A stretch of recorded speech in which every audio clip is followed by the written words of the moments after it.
Hello दोस्तों, नमस्कार। स्वागत है आप सभी का आपके अपने यूट्यूब चैनल टेक्निकल हेल्प गुरु में। यदि आप हमारे चैनल पर नए आए हैं तो प्लीज़ चैनल को सब्सक्राइब करें, वीडियो को लाइक करें और वीडियो लिंक को दोस्तों के साथ शेयर करना ना भूलें। आइए दोस्तों, करते हैं आज की। जनरली अपने होम अप्लाइंसेज में यूज़ लिया जाता है, कई काम के लिए अपने यूज़ लेते हैं, तो इसकी हम टेस्टिंग करेंगे और इसके जो फॉल्ट्स हैं, पॉसिबल फॉल्ट्स, उसको देखेंगे और किस तरीके से उनको दूर किया जाएगा उनको देखेंगे।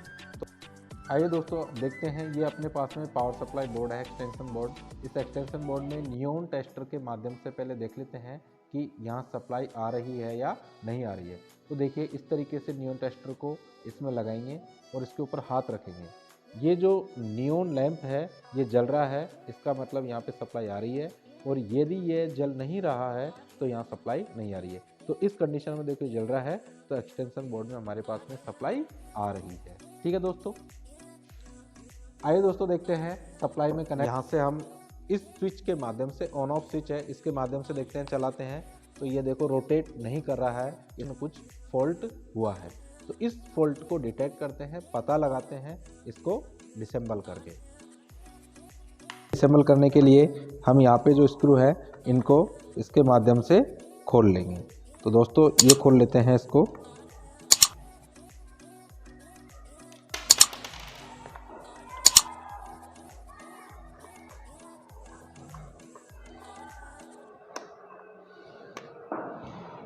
ये ऊपर वाला भाग खुल जाएगा।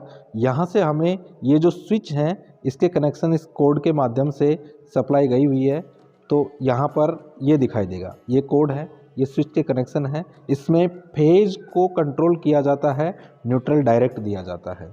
तो देखिए दोस्तों, फिर आगे हम पूरा इसको एक बार डिसेंबल कर लेते हैं।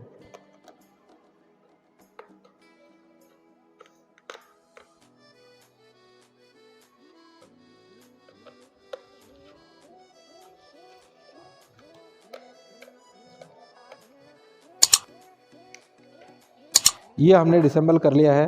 इस पावर कोड से जो सप्लाई आ रही है स्विच से होते हुए और यहाँ पर इस मोटर में आ रही है। तो दोस्तों ये देखिए, ये जो मोटर है ये मोटर होती है यूनिवर्सल टाइप की मोटर। कौन सी मोटर होती है? Universal type motor. यहाँ पर देखिए, ये मोटर आपको स्पष्ट दिखाई दे रही होगी। ये मोटर जो चलेगी, यहाँ पर कार्बन ब्रशेज लगी हुई है। कार्बन ब्रश है वो कम्यूटेटर से लिंक हो रही है, इसका रोटर है।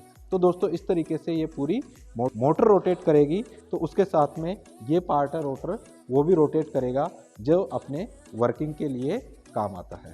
ठीक है दोस्तों, देखिए दोस्तों, अब ये वाला पार्ट है, इसको हम डिसेंबल करेंगे। इसके लिए हम ये जो अपना नियॉन टेस्टर इसके माध्यम से इसको निकाल लेंगे। ये निकालने के बाद में ये जो पार्ट है इसको रोटेट करेंगे तो ये खुल जाएगा पूरा। यहाँ से पकड़ेंगे और इसको पूरा घुमा के खोल देंगे। इस तरीके से देखिए, ये पार्ट पूरा जब खुल जाएगा तो इसके एक एक पार्ट है उसकी टेस्टिंग करना बहुत इजी हो जाएगा। देखिए दोस्तों, ये मैंने इसका जो स्टेटर वाला पार्ट है इसको रोटेट करके और खोल दिया है। ये पार्ट सेपरेट हो गया है। अब ये वाला जो हिस्सा है, ये वाला हिस्सा यहाँ से रिमूव कर देंगे तो ये मोटर का जो पूरा इंटरनल उसको हम इजीली देख पाएंगे और इसकी टेस्टिंग कर पाएंगे। अब आप जैसा देख रहे हैं कि यहाँ पे ये जो पार्ट है, ये देखो, ये वाला पार्ट है ये डैमेज हो गया है, जिससे मोटर के रोटेशन से ये जो पार्ट है ये मूव नहीं कर रहा है। तो देखिए दोस्तों, यही इसमें मिस्टेक थी। इसका डिटेक्शन करेंगे, इसको हम ठीक करेंगे। देखिए दोस्तों, अब इस पार्ट को भी हम अलग कर लेते हैं और प्रॉपर देखते हैं कि प्रॉब्लम क्या है। तो यहाँ से हम इसे स्क्रू ड्राइवर के माध्यम से खोलेंगे और देखेंगे कि इशू क्या है, किस वजह से ग्राइंडर है वो रोटेट नहीं कर रहा है। ये देखिए दोस्तों, ये जो कनेक्टिंग जो कपलिंग रहती है वो कपलिंग और ये दोनों बीच में से घिस गई है। तो कपलिंग के घिस जाने से ये वाला भाग है वो रोटेट नहीं कर रहा है। जबकि मोटर की अभी टेस्टिंग करेंगे, मोटर रोटेट कर रही है या नहीं कर रही है। तो अब इसमें देखिए, एक तो पॉसिबली ये हो गई रोटेट नहीं होने के लिए कि कपलिंग ख़राब हो जाए। मोटर यूज ली जाती है वो है यूनिवर्सल मोटर। इसमें ये स्टेटर है, स्टेटर वाइंडिंग हो रखी है और अंदर जो घूमने वाला भाग होता है उसे रोटर कहते हैं। उसके ऊपर रोटर आर्मेचर वाइंडिंग हो रही है। यूनिवर्सल मोटर है तो ये कम्यूटेटर है। कम्यूटेटर पर यहाँ देखिए ये है कार्बन ब्रशेज। ये कार्बन ब्रशेज कम्यूटेटर को कांटेक्ट करेगी, टच कर रही है, और जिससे सप्लाई आर्मेचर वाइंडिंग तक पहुंचेगी और जिससे फ्लक्स बनेगा और रोटर है वो घूमने लगेगा। तो यहाँ पर कभी कभी क्या होता है, ये जो कार्बन ब्रशेज हैं ये काफ़ी समय चलने के बाद में घिस जाती है, जिससे कार्बन ब्रशेज कम्यूटेटर को टच नहीं करेगी। वो टच नहीं करेगी तो सप्लाई आर्मेचर तक नहीं पहुंचेगी, जिसकी वजह से ये है रोटर रोटेट नहीं होगा, मोटर घूमेगी नहीं और स्थिर हो जाएगी। तो ऐसी कंडीशन में कार्बन जो ब्रश हैं, इस कार्बन ब्रश को रिप्लेस कर दें और फिर से एक बार चला के देखें। वाइंडिंग की टेस्टिंग कर लें, कम्यूटेटर पर ये टेस्टिंग कर लें, जहाँ पर भी आपको पॉसिबल फॉल्ट दिखाई दे उसको दूर करें और फिर से चलाएं और रिपेयर करें। देखिए दोस्तों, अपने पास में एक्सटेंशन बोर्ड है। एक्सटेंशन बोर्ड में सप्लाई देखते हैं तो देखिए हमारा लैंप ग्लो हो गया है, तो यहाँ सप्लाई आ रही है। मोटर है ये रोटेट कर रही है नहीं कर रही है, तो इसके लिए हम यहाँ से जो कोड है इसकी पावर सप्लाई है, इस पावर सप्लाई को यहाँ पर लगा देंगे, स्विच को ऑन कर देंगे। ऑन करते हैं, स्विच है, इस स्विच को ऑन करेंगे तो देखिए यहाँ पर ये जो रोटर है ये रोटेट नहीं हुआ है, मोटर नहीं चली है। इसका मतलब और भी कोई न कोई इसमें फॉल्ट है, उन फॉल्ट्स को चेक करेंगे। अब अपने पास में फॉल्ट्स में या तो कार्बन ब्रश कम्यूटेटर को टच नहीं कर रही या फिर पावर सप्लाई कोड में कहीं ना कहीं दिक्कत है। तो दोस्तों इसकी टेस्टिंग करेंगे, देखते हैं कहाँ इसमें प्रॉब्लम है जिसकी वजह से ये मोटर है वो रोटेट नहीं कर रही है। देखिए दोस्तों, अब हमने टेस्टिंग लैंप के द्वारा इसकी कंटिन्यूटी टेस्ट करेंगे। तो इसके लिए मैं एक और अलग से उपकरण है वो लेके आया हूँ यहाँ, हीटर। पहले हीटर की टेस्टिंग करेंगे। ये टेस्टिंग लैंप है, यहाँ पर हम देखिए इस तरीके से एक लैंप लेंगे और ये बना सकते हैं।